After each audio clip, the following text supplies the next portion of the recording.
Morning,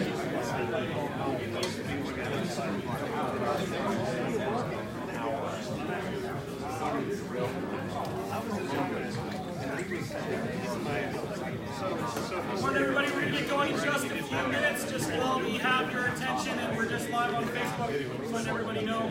We will start in about 3 or 4 minutes, so stick with us if you're online. Everybody else, if you are on the outside, please do squeeze into the middle. There will be people who show up late that you don't want to have to move your chairs around, but may have to get to the chair in between you. We do usually fill the entire room, so be ready for that. Real quick, if you have a chance, if you don't have the 1 Million Cups app, please download it, check in, you'll be able to see everyone who's here, as well as give responses or replies and reviews to all of our presenters today, and also to us on everything from how was the room, how was the music, how was the coffee, how was the conversation, so make sure you do that. We'll get going here in just a few minutes, get a refresher on your coffee, and we'll get started.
Good morning, everybody. How we doing?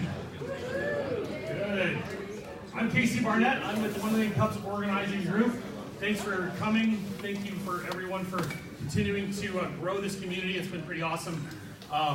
We are still always in need of more presenters, but we're very lucky that we've actually filled out for the next couple meetings.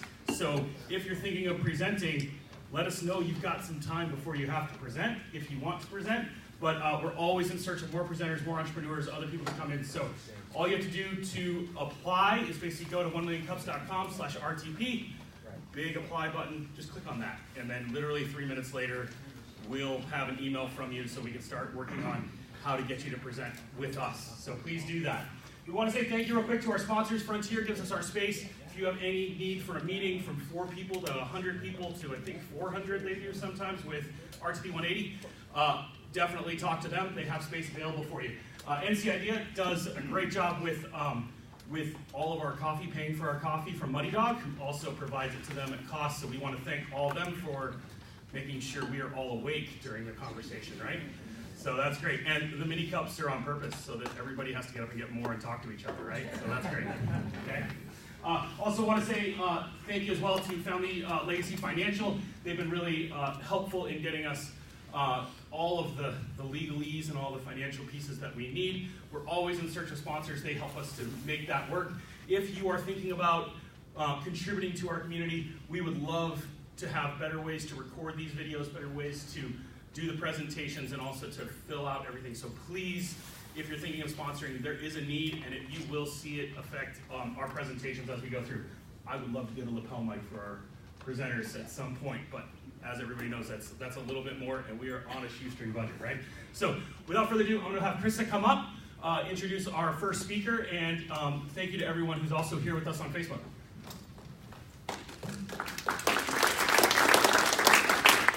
That just sounded really formal. So, good morning, everyone. Welcome to 1 Million Cups. For those who are returning, nice to see your smiling faces. For the new ones, welcome, welcome. I hope to see you as a regular as we move forward. We have 2 presenters today. Michael Linnane in the back. Are you ready? FeedStation. He's going to come and share how he is making retailers' lives much easier, more efficient. Michael, welcome. We just need to make sure we've got clickers that are working.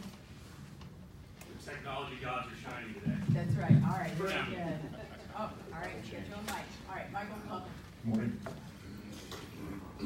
So my name is Michael Linnane, and I am the founder and CEO of a company called FeedStation.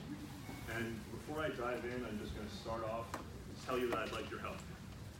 So I'm looking for help with finding experienced people who have strong sales and operations backgrounds. I'm looking to talk to people with passion for building profitable businesses. And I'm looking to build long-term relationships with online marketplace experts. So if we don't get a chance to talk today, please seek me out afterwards. So let's just dive right in. So FeedStation is a machine that helps retailers. And it helps them compete on different online marketplaces, it helps them get in front of more customers, and it helps them generate more revenue. So why do we do that? We do it because we now live in a complex marketplace economy, and the ground has completely shifted underneath everyone's feet. And it's really difficult to get more customers in the door and generate more revenue because of this complete shift that's happened underneath people's feet. So let's just dive right on that. It's a different era than it was before. 40 years ago, people were focused on getting customers into the brick and mortar.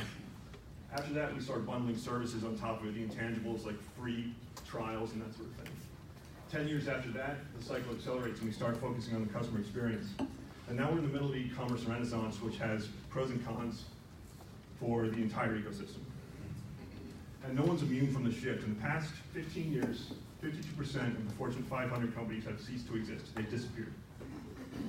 In 1955, the average life expectancy of a Fortune 500 company was 75 years. In 2015, that was 15. So no one's immune from this. On the other side of the spectrum, you have small business owners like retail sales, and those are continuing to decline. And there are much reasons for that. It's multivariate, but we'll just talk about a few. Consumers have more options and agency than ever before, and they're choosing to exercise it. There's an emphasis on price comparison all over the place, so they can choose where they want to spend their money. And there are multiple marketplaces vying for their attention and their purchase dollars. It's not all doom and gloom, though, because in 2015, retail sales in the US grow online more than 15% year over year. In 2015, that number was over $341 billion. And in 2017, that number was 453.5. So it continues to grow. There are opportunities everywhere. So where are people spending their money? Well, let's talk about Amazon. They're the biggest in the world, or in the US at this point. Third-party retailers generated $23 billion in the US on Amazon in 2016. So Amazon's the biggest, continues to grow. You have the old standbys like eBay. 164 million shoppers visit and spy on eBay every single year. So you've got big winner Amazon, eBay, all continue to grow. You have upstarts like Jet.com and that's actually the Jet.com CEO right there. You have upstarts like Jet continuing to grow 20% month over month. Michael, my apologies, your mic's gone out. Maybe I'm just not. Maybe you're not. Maybe I'm just not. It's been a while since my rock and roll days. No, it is cutting out. Space you have to be in there. Is that better? Yes. All right. Thank you. So what's the common thread and what does it mean for retailers all over the place? Well, it means that they have to adapt in order to thrive in a shifting marketplace economy. And what do they have to do that? They have to offer consumers the ability to buy anywhere at any time. They have to offer immediate or near immediate fulfillment, but on the other hand, they need to be able to personalize their presence on each marketplace to make sure they can attract the customers that they're looking to attract and make sure that their brand and their values are appropriately represented. And they need to realize an ongoing value for their participation. If they don't get anything out of it, it won't work. So we've discovered, and through our research found out, that the one-size approach to these problems does not work for most retailers. But what do I mean by that? Well, you have the old traditional workflow where you would just sort of try and figure out all the rules, you do all your research, you hire your wife's cousin, and you would set something up and you kind of forget about it, and then you'd hope you didn't screw it up. And that means that if you screw it up, you're out of business on that platform and you lose that revenue stream. A smarter opportunity is to go after an integrated workflow. And that means you have a different strategy for products, for purchases, and fulfillments. It has to be real time, it has to be flexible enough to map into your business, not the other way around. And you have to be able to customize it so that you can make sure that the appropriate view is out on each individual marketplace. It has to be able to connect intelligently to every part of your business in your supply chain. It has to be adaptive so it grows in the future, and it has to offer a long-term lifetime value. So at FeedStation, we've solved these problems. We're an always-on software as a service, so there's nothing to install, no licensing to worry about. We look at all your shopping carts in real time. We manage all your presence on all your marketplaces. We help streamline communications between your distributors and your affiliates. And we talk to all your back office systems. We use all of your existing data and processes so you don't have to change. We allow you to use your own custom business rules to make sure you stay profitable. And the best part is we're 100% managed, so there are no additional tools to use. So examples of some of the services that we offer is constant change detection across the enterprise. And we can dive into that later if you'd like. We help manage all your listings, inventory pricing on all your platforms. We take care of synchronizing data transfer between the back office, all your marketplaces, all your shopping carts in real time. We offer order import into the ERPs. We track all the fulfillment data from all your services. And we offer specialty services like reporting to give you an overview of your business on any schedule or format that you need, as well as things like custom image creation, fitment data on the automotive side to basically tell your listings, give a lot of consumer confidence that they're getting what they need. And all of this is done just to drive more revenue to our clients. So in addition to the Amazons, eBays, and Jets of the world, we support a lot of other platforms, including upstarts like Buyer. It's actually a new one that's, thank you. It's being built out in Colorado. We talk to all the major shopping carts on the market today, including the custom one that you built 5 years ago for like 10 grand. You don't want to let go, you've already got some cost of that. We talk to that as well. We talked to a lot of back office and point of sale systems that are available today, including those custom business processes, data formats, and ways of doing business that you work with right now. Our pricing is based on the number of items under management. It ranges from $490 around a month per channel up to $14.99 per month per channel. All of our customers have a one-time $2,000 setup fee. We ask for 0 commissions on orders as part of our standard pricing, and we offer a predictable long-term value that our customers really appreciate. It was really painful before you guys came along. Direct quote from a customer. Another one is FeedStation's great at integrating the different systems we use and managing the entire solution. We always assumed that was too difficult to do. So where are we? We're a growth stage startup. We've done next to no marketing or sales efforts. That said, we were founded in 2013. We're a Launch Chapel Hill alum, and for those who don't know, Launch Chapel Hill is a nonprofit accelerator based in Chapel Hill. They take growth stage companies and try to boost them to the next level. And as I understand it, they're actually taking applications for their 10th cohort, I believe. So if you'd like to talk about that, please ask. Since we started, with no marketing or sales, we've generated almost $400,000 in combined non-recurring and monthly recurring fees. Our total addressable market that we're working in is 650,000 e-commerce companies. Now, that's obviously not what we're going for. We're actually going to attempt to go for 1/10 of 1% of that.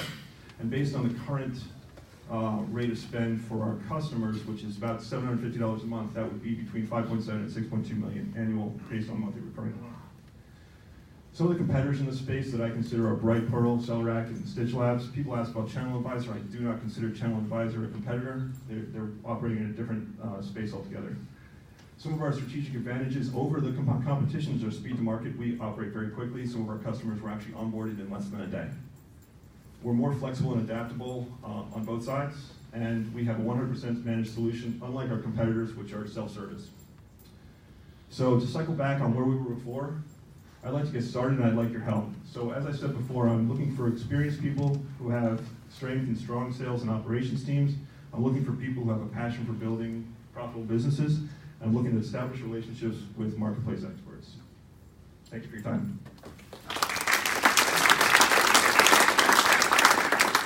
right, we're gonna open it up to questions, and we've got a mic coming around, so just be patient. We'll get to everybody. I don't actually have a mic. Oh, no, mic.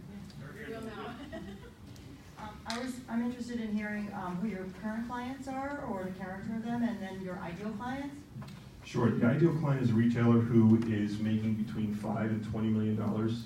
They have an online presence, but they don't have the technical capacity to expand to different marketplaces. They are our current customer base. We have some in North Carolina, some outside. We have a range of companies from automotive to apparel and manufacturing, and every one of them is slightly different. So they all have a sort of a mix and match of what the services are that they actually use. Does that answer the question? It does. And a quick part two then is just what is your marketing approach to reaching your clients? We don't know. That's why we're here. There's a question in the front up here. Yeah. Good morning, sir. I'm sorry, I missed from the first part of that. What's your staff now? What's your staff in your development groups? So I'm the lead developer, I'm the architect, and the team that we've had, it's been mostly contractors. So right now I'm actually looking to build up that team to include more customer experience teams, as well as more deep development and sales and marketing. Who else had questions? Going once? Going twice? Here we go. Here you go. I think so. I know you're currently looking for sales and marketing, but how did you find your initial customers that you have? Is it a referral, or how did that? That's a great question. So all of our current customers have come from referrals from places like Amazon or eBay. And so right back when the prototype was being started, I had an opportunity to bring one of my existing customers over to Amazon. And so there's an onboarding process that you have to go through, and we ran through that really quickly. And then when you're onboarding at Amazon, you have to have a conversation with an account rep. And so that account rep conversation happens, we got on the call, and they said, well, you have to go through steps A through Z. And I said, well, we're already at Y. And they said, how'd you get that done? And so I explained to them how we built it in our philosophy. We were sort of rejecting the one-size-fits-all approach. And so every time they had a merchant that was a little bit difficult or had some difficulty getting on the platform, they would actually reach out to us. So we had Amazon reaching out to us, and it was really successful. We really enjoyed it, but it's not scalable, and it's not intelligent to rely on your heroes at Amazon to stick around for the rest of your life and keep feeding you leads. So that's why we're here, to try to build that team out. Thanks for the question. We have another question over here. Hey, Michael. So you mentioned that you're trying to add some talent into your organization. Do you have a vision for the overall culture you're trying to create, and do you have a structure in mind? And are you looking for help in figuring that out? I'm open to those questions, but the overall structure I'm looking for is, for example, some of the best engineers I've ever met in my life are English majors in college. So I'm looking for a culture that promotes lifelong learning and a constant curiosity, because it has to be cross-discipline. So I'm not looking to silo someone over in customer experience, because we have to have a certain amount of technical expertise on our customer experience teams for onboarding and maintenance. So I'm looking to have the ability to jump to other departments and do more of the core development for that. And then sales need to help inform the product. So I'm looking to build sort of a smart team that has aptitudes, because you can teach skills, but I want high aptitude and a lot of curiosity for that. But I'd love to have that conversation later on. Hi. At the beginning, you kind of portrayed yourself as an expansion company, going into a growth phase of some Yes. kind. Are you contemplating raising money to I am. fuel this growth? I am. Right now, I'm seeking out funding from friends and family at this point. Friends and family, okay. Can you tell us how much you're? I'm looking to raise. You're raising money, that's all we I'm can just do. raising money. But you guys can speak afterwards for sure. I'll see you later.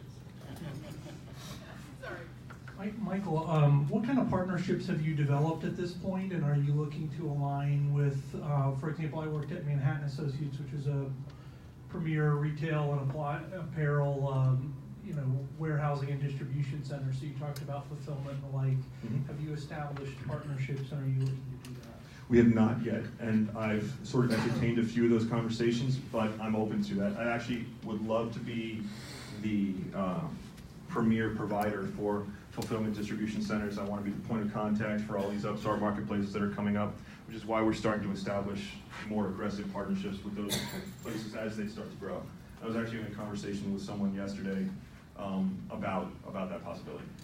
There's a So, question here. not yet, and yes. Question here in the back. Michael, nice presentation. You said you're not a competitor of Channel Advisor, but you listed a few other competitors. So could you just talk about your competitive advantage a little bit more? Sure. So what I mentioned earlier were competitors like Bright Pearl, SellerActive, and Stitch Labs. So when you onboard with our competition, it's mostly self-service. So what you have to do is you have to learn a new tool, and then you have to map your business into that tool. It doesn't necessarily understand the business processes you're already using, the data formats you have, or all the things that just grow up organically around a retail business over time. And so you're responsible for making sure that your products are just syndicated out. There are limited customization options available, and you just have to work within that tool. So it's something else you have to staff for, train for, and usually have a dedicated person just working those systems. So in addition to being more expensive, then you have to staff up for it. We, on the other hand, don't do that. We go the other way. We do a requirements gathering exercise, find out what you need, which systems you use, then we map into your systems, the other way around. And it's seamless, transparent, there are no additional tools to use, and you don't have to staff up. Does that answer the question? Yes. Great. I think Bear the dog had a very important question, then he fell asleep. So I think we're done with our Q&A on this part. All right, thank you very much. Thank you.